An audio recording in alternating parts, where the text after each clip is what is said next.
Hello बच्चों, आज मैं केमिस्ट्री पढ़ाऊँगा। देखो बेटे, मैं एक ऐसा टीचर हूँ ग्वालियर में जिसमें मैंने AIR 678 रैंक ग्वालियर से दी है IIT एडवांस में। और सबसे बड़ी बात है, मैं तीनों सब्जेक्ट पढ़ाता हूँ। मैं तीनों सब्जेक्ट फिजिक्स, केमिस्ट्री और मैथमेटिक्स तीनों का टीचर हूँ। लेकिन मैं आपसे ये कहना चाहता हूँ कि अभी हम केमिस्ट्री की लेक्चर शुरू कर देते हैं और हम केमिस्ट्री में हमारे साथ में और भी टीम एसोसिएट होगी, जिसमें 3 सब्जेक्ट हैं, इनऑर्गेनिक, फिजिकल, ऑर्गेनिक। उसमें टीचर आपके एडप्ट स्टार्ट होंगे, है नहीं। लेकिन अभी हम थोड़ा सा स्टार्ट कर देता हूँ कि मैं तीनों सब्जेक्ट आपको, मतलब केमिस्ट्री का अपना लेक्चर है जिसमें आज मैं एटॉमिक स्ट्रक्चर स्टार्ट करने जा रहा हूँ। इसमें मैं एटॉमिक स्ट्रक्चर स्टार्ट करने जा रहा हूँ।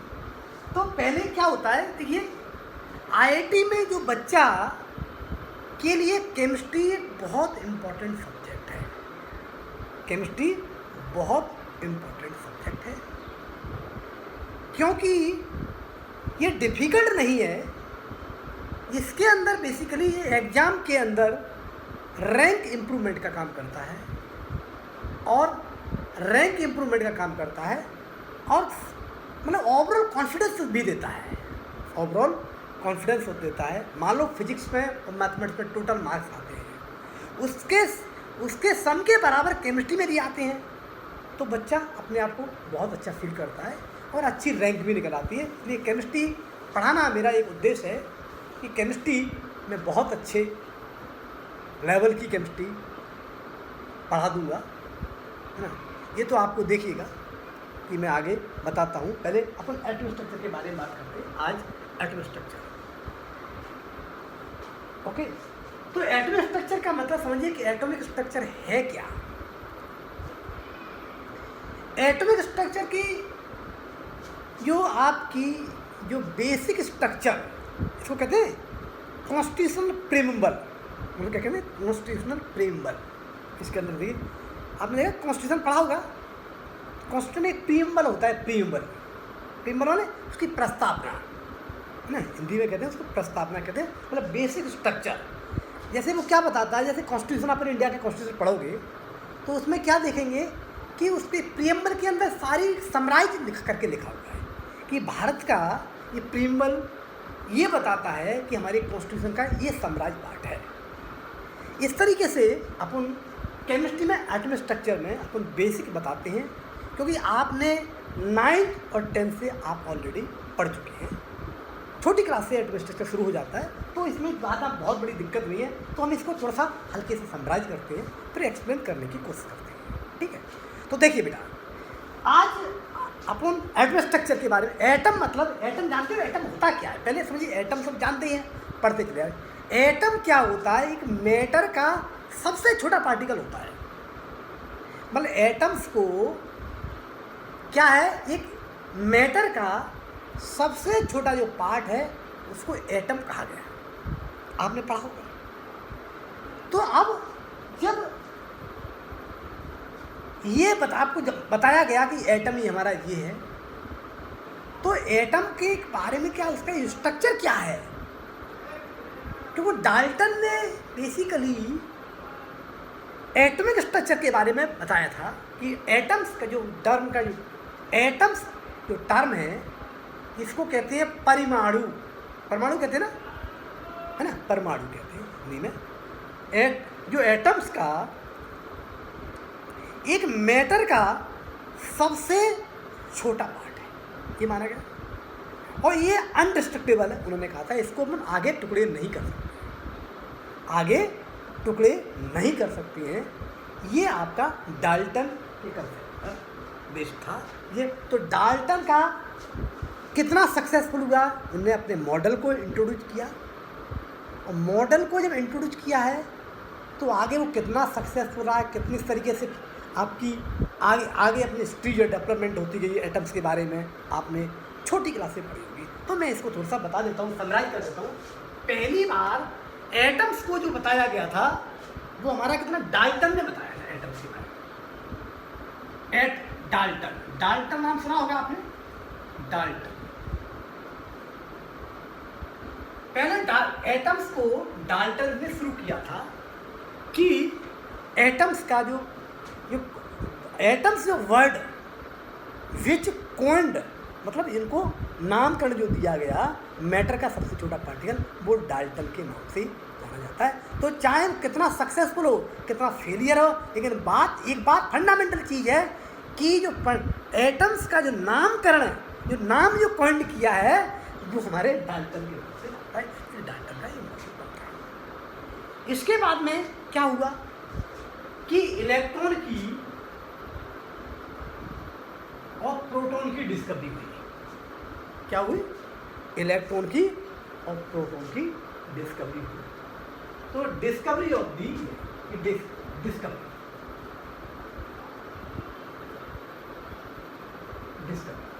Discovery of the electron EP proton की डिस्कवरी हुई है ना। क्योंकि यहाँ पर जो गलतियाँ थी हम सारी चीज़ें डिस्क्राइब करेंगे। पहले आप थोड़ा सा बता देते हैं कि इसको अपन इसकी जो क्रोनोलॉजी बता देते हैं, क्रॉनिकल क्या है, कैनोनिकल ऑर्डर क्या रहा। तो डाल्टन ने मतलब एटम्स का नाम दिया और इसमें ये माना गया था कि डाल्टन की हमारा एटम्स एक मैटर का फाइनाइट पार्टिकल है, इसके आगे अपन टुकड़े नहीं कर सकते, इसके आगे अपन टुकड़े नहीं कर सकते, ये आपको बताया गया। लेकिन इसके बाद में क्या होगा, इसके टुकड़े होंगे, क्योंकि इलेक्ट्रॉन प्रोटॉन की डिस्कवरी हुई। तो मतलब अपन एटम्स के अंदर घुस गए, मतलब एटम्स के अंदर जो स्ट्रक्चर में देखा गया कि भैया इलेक्ट्रॉन और प्रोटॉन कोई चीज़ जो थॉमसन मॉडल के आधार पर देखा गया हुआ इलेक्ट्रॉन प्रोटॉन की डिस्कवरी बताता है। ओके, ये आगे बताएंगे अपन, अभी थोड़ा सा स्टार्ट कर रहे। इसके बाद में जब इलेक्ट्रॉन प्रोटॉन की डिस्कवरी हुई तो हमारा क्या होता है, इसके हिसाब से थॉमसन ने अपना मॉडल दिया। कौन ने दिया? Thomson, TOH, Thomson model. क्योंकि डाल्टन इलेक्ट्रॉन प्रोटॉन की डिस्कवरी और फिर हमारा थॉमसन मॉडल आया है। तो थॉमसन मॉडल में आया तो थॉमसन मॉडल में क्या माना गया कि एक अपने तरबूज होता है, तरबूज में मतलब कि उन्होंने कहा एटम के अंदर एक तरबूज जैसा है जिसके अंदर जो काले जो बीज होते हैं वो हमारे इलेक्ट्रॉन होते हैं, है ना, और जो लाल लाल कलर का भरा हुआ वो प्रोटॉन है, पूरा स्पेस है, मतलब 95% मतलब ज़्यादा स्पेस किसका है, हमारा इसका है, किसका है, आपका प्रोटॉन स्पेस है, यहाँ प्रोटॉन पाया गया। ओके, ये हमारा थॉमसन मॉडल। अब थॉमसन मॉडल तो आगे क्या हुआ कि आगे एक अल्फ़ा स्कैटरिंग का एक्सपेरिमेंट है, अल्फ़ा स्कैटरिंग का एक्सपेरिमेंट है, जिसमें आपका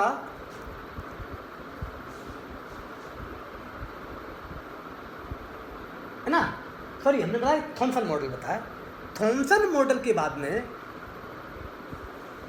थॉमसन का जो मॉडल आपको मालूम है, हमने बता दिया, थॉमसन में तरबूज से कंपेयर कर लिया था। ओके, अब आगे अब आता है थॉमसन मॉडल के बाद में, थॉमसन मॉडल। अब उसने जो क्या कहा कि भैया जब इलेक्ट्रॉन प्रोटॉन उस तरीके से है तो थॉमसन मॉडल ने क्या कहा, ये तो मैंने बता दिया है ना।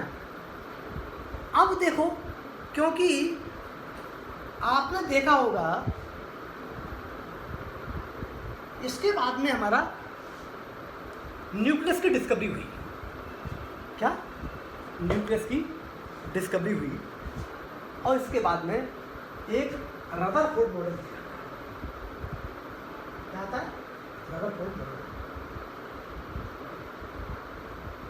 रदरफोर्ड मॉडल, इसमें न्यूक्लियस के बारे में पता चल गया था, तो रदरफोर्ड मॉडल आया। रदरफोर्ड मॉडल, ठीक है, मॉडल आया। अब रदरफोर्ड मॉडल के बाद में क्या हुआ कि न्यूट्रॉन्स की डिस्कवरी हुई, न्यूट्रॉन की डिस्कवरी हुई। थॉमसन के बाद में न्यूक्लियस की डिस्कवरी हुई। इसके बाद में क्या, जब न्यूक्लियर अल्फा स्कैटरिंग एक्सपेरिमेंट आपने पढ़ा होगा, हम पढ़ाएंगे अभी, उसको बहुत डिटेल करके बताएंगे, वो एक अलग चीज़ है, वो फंडामेंटल के साथ में। तो आपका जब न्यूक्लियस मिला था तो उससे हमारा रदरफोर्ड माना, रदरफोर्ड का बताया, तो उसमें माना ये कहा गया कि भाई उसके अंदर क्या है कि न्यूक्लियस है, न्यूक्लियस के अंदर कोई चीज़ रहती है ना, और उसमें इलेक्ट्रॉन इसके चारों तरफ चक्कर काट रहा है, ये हमारा कंसेप्ट दिया गया। तो इसका रदरफोर्ड मोड होता है। रदरफोर्ड मोड के बाद में न्यूट्रॉन्स की डिस्कवरी हुई है। किसनी? न्यूट्रॉन की डिस्कवरी चार्ल्स ज़ेडविक ने की, आपको मालूम होगी। फिर न्यूट्रॉन की डिस्कवरी, तो डिस्कवरी ऑफ द न्यूट्रॉन क्या हो गया? Discovery of neutron.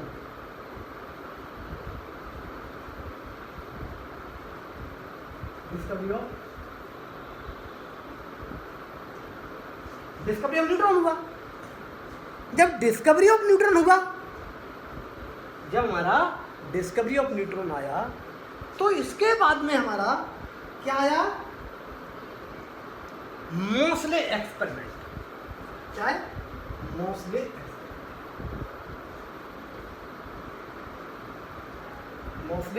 एक्सपेरिमेंट आया।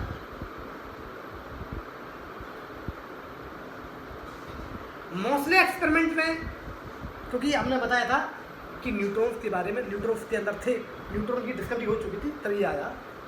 इसके बाद में हमारा आता है, फिर आता है प्लैंक डिस्कवरी। क्या होता है? Planck discovery. क्या होती है? Planck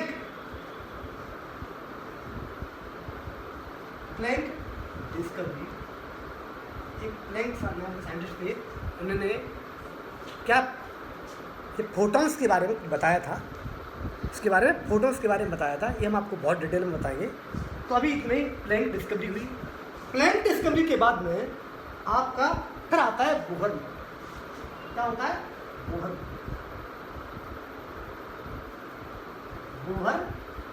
model. जब बोहर मॉडल आता है तो बोहर मॉडल तो आपने ऑलरेडी सब लोगों ने पढ़ा ही है। बोहर मॉडल में क्या गया कि इलेक्ट्रॉन चारों तरफ चक्कर काट रहा है ना, और न्यूट्रॉन प्रोटॉन अपने न्यूक्लियस के अंदर हैं। तो इस तरीके से उसमें ये बोहर मॉडल आपने बहुत तरीके से पढ़ा होगा कि IIT में बोहर मॉडल पर क्वेश्चन आता है। ओके, इसके बाद में फिर क्या, बोहर मॉडल के बाद में क्या हुआ?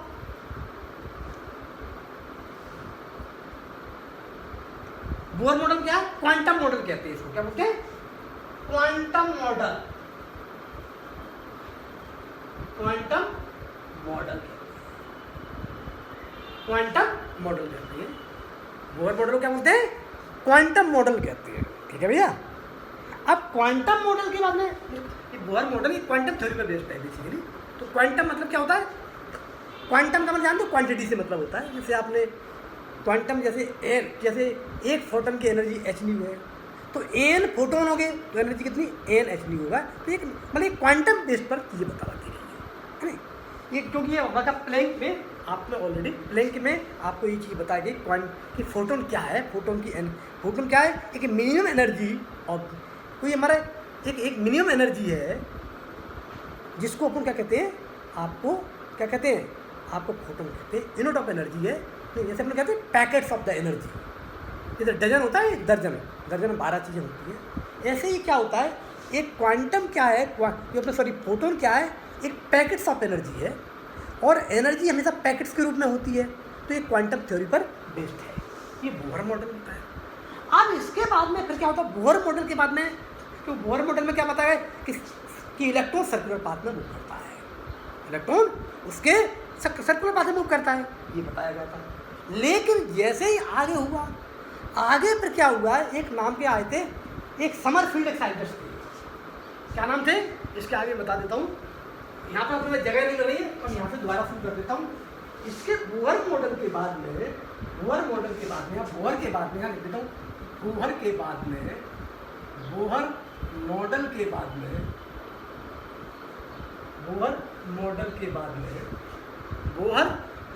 बाद में हम क्या करते हैं? बोहर मॉडल के बाद में हमारा क्या आता है? क्योंकि हमने बताया सर्कुलर पाथ मूव कराता है, और क्वांटम थ्योरी पर बेस्ड था।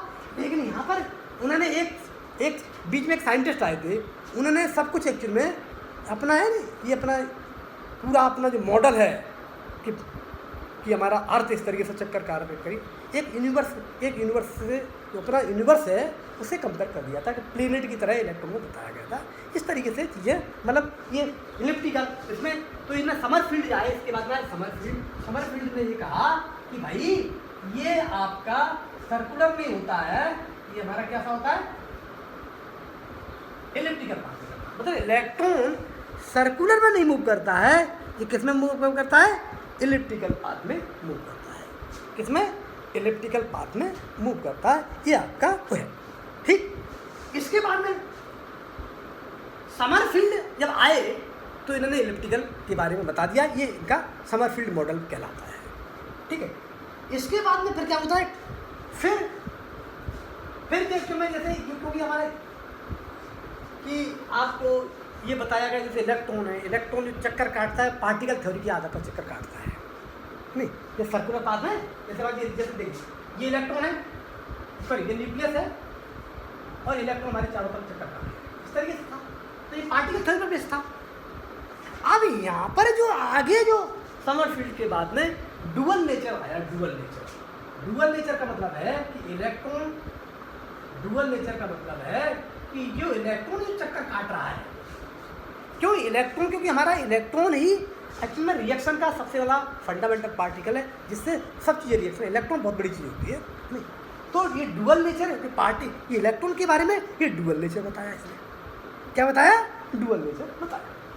तो डुअल नेचर आया, तो डुअल नेचर के बाद में है ना, डुअल नेचर जब इलेक्ट्रॉन की बताई गई है तो इसके बाद में क्या आया, आपकी वेव मॉडल, वेव वेव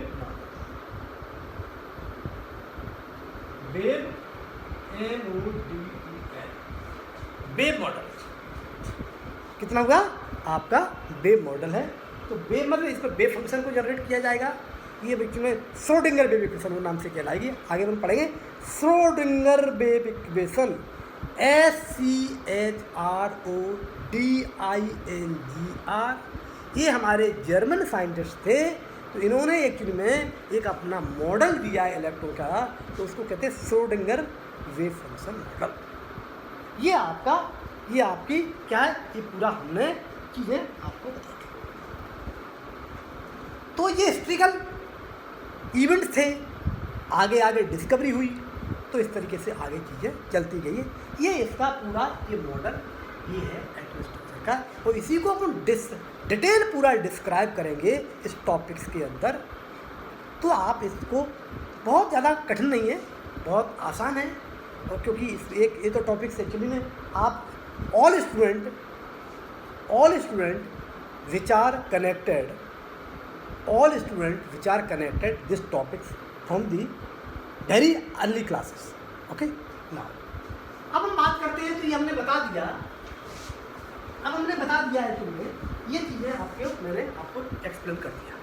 अब हम आगे बात करते हैं, आगे अगर यही बात करते हैं तो अपने डाल्टन मॉडल के बारे में बताते हैं। पहला जो कॉन्सेप्ट है वो डाल्टन का दिया हुआ कि डाल्टन एक्चुअली में फादर माने जाते एटम्स के नाम के हैं, क्योंकि इन्हीं का सब कराया धरा हुआ है, इन्हीं ने सब चीज़ें उसको एटम्स को बताया गया। भले और कोई एकदम आज वाली डाल्टन की जगह और भी लोगों की जानने की इच्छा है तो लोग तो डिस्कवरी करते रहते हैं आज, लेकिन ये मान के चलिए जो एटम्स जो वर्ड है which are coined, atoms word name coined by Dalton. तो डाल्टन का आप देखिए, डाल्टन का मत क्या था इसके बारे में। तो डाल्टन ने क्या देखा था कि मैटर को, उन्होंने देखा कि मैटर है, कि मैटर को अपने को देखा, उन्होंने टुकड़े किए तो और टुकड़े करे और टुकड़े करके और टुकड़े किए, टुकड़े करते करते एक आखिरी टुकड़ा मिला कि बोले इस टुकड़े को, टुकड़े नहीं, कहीं ना कहीं आखिरी टुकड़ा तो होगा, कोई छोटा पार्टिकल तो उससे होगा इसमें, तो छोटे पार्टिकल को ही उन्होंने एटम्स कहा, ये डाल्टन का।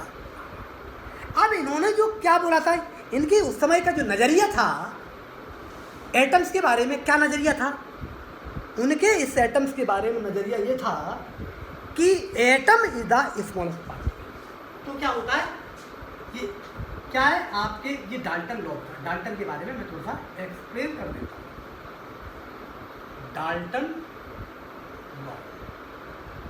Dalton law. तो डाल्टन जो लॉ है, तो ये आपको, तो डाल्टन ने क्या बोला था, पहला smallest particle of the matter is called atoms. तो पहला पॉइंट देखिए, लिखवा देता हूं, देखिए smallest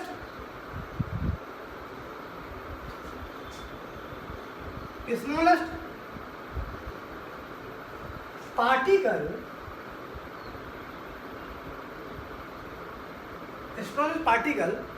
of the matter is atom. ठीक है, ये हमने एटम जाके लिखाएंगे नहीं, मैंने हमने बोल दिया अभी, ये मतलब सबसे छोटा पार्टिकल, पहला पॉइंट ये था। ठीक है, मैं डिक्टेट नहीं कराऊंगा, मेरी क्लास है डिक्टेशन फ्री। आज मैं थोड़ा सा डिक्टेट करा भी रहा हूँ, मेरी वर्ड को सुनिए, मैं एक्सप्लेन जो कर दूंगा, वो एक्सप्लेन जो कर दूंगा मैं, आप उसको आपके लिए बहुत बेनिफिशियल होगा। जो मैं एक्सप्लेन करूंगा आपके एक्सप्लेन, क्योंकि लोग मेरे से कहते हैं, मेरे बच्चे पुराने कहते हैं, बोले सर प्लीज डोंट, आप लिखाइए मत, आपका एक्सप्लेनेशन मैं सुनना चाहता हूँ। आपकी एक्सप्लेनेशन मेरी सब्जेक्ट की आप खुद फील करोगे कि मैं ये सब्जेक्ट को फिजिक्स तरीके से जोड़ता हूँ, क्योंकि मैं हर चीज़ को नेचर से जोड़ती हूँ सर। चाहे थ्योरी जो क्या होता है, आदमी के अंदर कोई भी डिस्कवरी नहीं है, क्योंकि आदमी की सोच कैसे बनती है, आदमी किसी चीज़ को ऑब्जर्व करता है, एक ऑब्जर्वेशन फैक्टर है। अगर ऑब्जर्वेशन फैक्टर किसी भी सब्जेक्ट के अंदर डेवलप करे, चाहे फिजिक्स हो, मैथ्स हो, केमिस्ट्री हो, तो सब्जेक्ट तो एक ऑब्जर्वेशन फिनोमेना है। सब्जेक्ट को आप कैसे पढ़ते हैं, ऑब्जर्व करिए, you are feel the observation, आसपास की देखिए चीज़ों को देखिए कैसे फील करते हैं। देखिए आपको बताऊँ मैं, ऑब्जर्वेशन क्या होता है, ऑब्जर्वेशन ये है कि अगर कोई भी पॉलिटिकल लीडर है, अगर 20 बार या 50 बार अगर भाषण देता है, उसके भाषण जो नहीं, उसके जो भाषण देता है उससे बहुत कुछ पता चल जाता है, उससे बहुत कुछ पता। लेकिन हम लोग इतने स्वार्थी हैं, हम उसको समझ नहीं पाते कि ये बंदा क्या है। आपको बताऊं कि कोई भी बंदा है, उसके जो वर्क है उसके चेहरे पे आ जाता है। जो काम करता है, जैसे कोई आदमी है, गलत काम करे सही काम करे, उसके चेहरे पे आती है। आपका अगर आप निस्वार्थ होकर किसी को ऑब्जर्व करोगे तो आप ऑब्जर्व कर सकते हैं ये बंदा इस नेचर का है, और आप उससे आधे घंटा बाद बात करिए तो उसके बारे में बहुत कुछ पता चल जाता है कि आदमी के शब्दों में कितना वेरिएशन है, और 24 घंटे उसके साथ रहिए, आप सब कुछ उसके बारे में पता चल जाएगा, सब कुछ उसके बारे में पता चलता है। ऐसे ही आपको ऑब्जर्वर के अच्छी तरह बनेंगे तो सब चीज़ें आपको अपने आप अच्छी दिख सकती हैं। ठीक है, अब हम बात करते हैं, तो पहला दूसरा पॉइंट है atom can not be divisible. और दूसरा क्या, दूसरा पॉइंट क्या कि एटम के टुकड़े नहीं कर सकते। क्या कहा कि एटम इज नॉट डिस्ट्रक्टेबल, पहले ये माना गया था, एटम इज नॉट डिस्ट्रक्टेबल, मतलब उसको अपन उसके आगे टुकड़े नहीं कर सकते।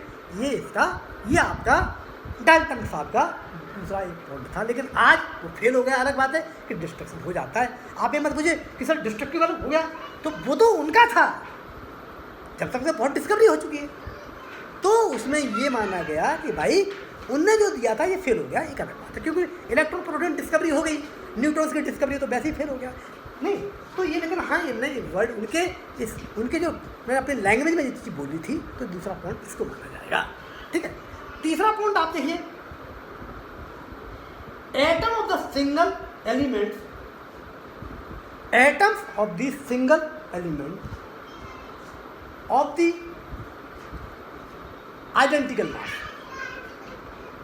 Atoms of the single element identical mass shape and size. किसी भी कोई भी अपन एटम्स लें, जैसे आपने क्लोरीन का एटम दिया,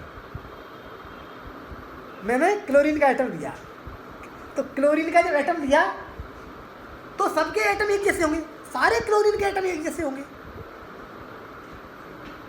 ब्रोमीन का लेंगे तो ब्रोमीन का अलग लेंगे, हाइड्रोजन का लेंगे तो हाइड्रोजन का, उनके सारे हाइड्रोजन आइडेंटिकल माने जाएंगे। तो तीसरा पॉइंट में ये माना गया, किसी ये जो आदमी मान रहे हैं वैसे, क्योंकि एक, लेकिन एक्चुअली ये फेल क्यों हो जाता है कि क्योंकि आजकल आइसोटॉप्स की डिस्कवरी होगी, इसलिए फेल हो गया।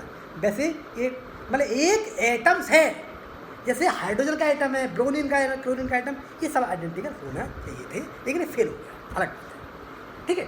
अब इसके बाद में mass of the different element is different. जैसे अलग एटम्स हैं, जैसे क्लोरीन के, ब्रोमीन के, हाइड्रोजन के, सारे एलिमेंट के मास डिफरेंट होंगे और साइज भी डिफरेंट होंगे कि नहीं होंगे? ओके, ये अपना मान लिया। अब इसके बाद में इसमें थोड़ी सी बात ये बताए कि ये केमिकल रिएक्शन में इन्होंने ये कहा था कि एटम्स ही केमिकल रिएक्शन में पार्टिसिपेट करता है। बड़े मजे वाली बात है, लेकिन ऐसा होता नहीं है। लेकिन उस समय आप आपको देखोगे कि जब आप लोग रिएक्शन में दिखाया जाता है वो एटम्स, आपको ये वाला एटम है, वो एक एटम दिखाया जाता है, तो एटम्स नहीं, वो आपको केमिकल रिएक्शन में तो एटम कंबाइंड करता हुआ मानते हैं, लेकिन उनकी वो रिएक्शन का जो बेसिक रीजन है वो क्या है? बेसिक रीजन क्या है? उसका बेसिक रीजन इलेक्ट्रॉन होता है। तो ये भी आपका फेल हो जाता है। तो इनके जो फंडामेंटल है वो अपने चले रहे थे। इसके बाद में अगला कि molecule made of the atom in the fixed proportion. जैसे मैंने कहा कोई मॉलिक्यूल है, आपने देखा ये पढ़ा हुआ H2SO4 है, H2SO4 देखा आपने? तो H2SO4 एटम का एक फिक्स्ड प्रोपोर्शन है, एक फिक्स्ड रो से कंबाइंड है। तो ये आपका, ये हमारा कौन सा है? ये बेसिकली हमारा है, क्या है? दिस इज द आपका अगला जो फंडामेंटल था इनका डाल्टन के दिया, ये भी फेल हो गया था। ओके, अब लेकिन इसके डीमेरिट्स क्या है? जब केमिकल रिएक्शन की आपने जब न्यूक्लियस की डिस्कवरी हुई, जब न्यूक्लियस फिजिक्स में, जैसे आपने पढ़ा न्यूक्लियर केमिस्ट्री पढ़ो, न्यूक्लियर फिजिक्स पढ़ो, तो आपने देखा होगा उनकी जब डिस्कवरी हुई से, तो ये इसका डीमेरिट्स है। तो डीमेरिट्स क्या है कि भाई इन्होंने जो बताया था, इन्होंने ये बोला था कि इन्होंने क्या बोला था? इन्होंने बोला था कि इसको टुकड़े नहीं कर सकते। जब प्रोटॉन न्यूट्रॉन की डिस्कवरी हुई तो ये सब फेल हो गया। और न्यूक्लियर रिएक्शन एटम्स आर क्या है? Divisible. Nuclear reaction atoms are divisible. मतलब आपने देखा होगा न्यूक्लियर रिएक्शन में, आपने देखा हो एटम्स को डिवाइड कर सकते। यूरेनियम बड़ा एटम्स है, यूरेनियम बड़ा एटम्स है, उसको अपने आप एक्चुअली में डिके प्रोसेस के द्वारा धीरे धीरे छोटा होता जाता है। तो ये मतलब ये चीज़ें न्यूक्लियर रिएक्शन के अंदर ये जो माना गया था कि एटम अनुसार का मास सब फिक्स होता है, वो ये पेपर फेल हो जाता है। तीसरा अगला पॉइंट है कि इन्होंने क्या बोला था? आइसोटॉप्स का कंसेप्ट नहीं दिया था। इन्होंने आइसोटॉप्स का कंसेप्ट नहीं दिया था। ये है डाल्टन का दिया हुआ कंसेप्ट। तो बेटा मैं आपसे आज मेरा first lecture of the atomic structure है। तो एटॉमिक स्ट्रक्चर का जो मॉडल मैंने बताने की कोशिश करी है ना, जिसमें हमने डाल्टन के बारे में आपको बता दिया कि डाल्टन का क्या कंसेप्ट था, कि डाल्टन के कंसेप्ट में क्या बोला गया था। डाल्टन ने कहा था कि मैटर का सबसे छोटा जो पार्टिकल है उसको ही एक्चुअली में एटम कहा। ये हमारा डिस्ट्रक्टेबल नहीं है, ये माना गया था। भले न्यूक्लियर की डिस्कवरी के द्वारा न्यूक्लियस की जो रिएक्शन हुई उससे पता चल गया कि ये इनका फेल हो गया है नहीं।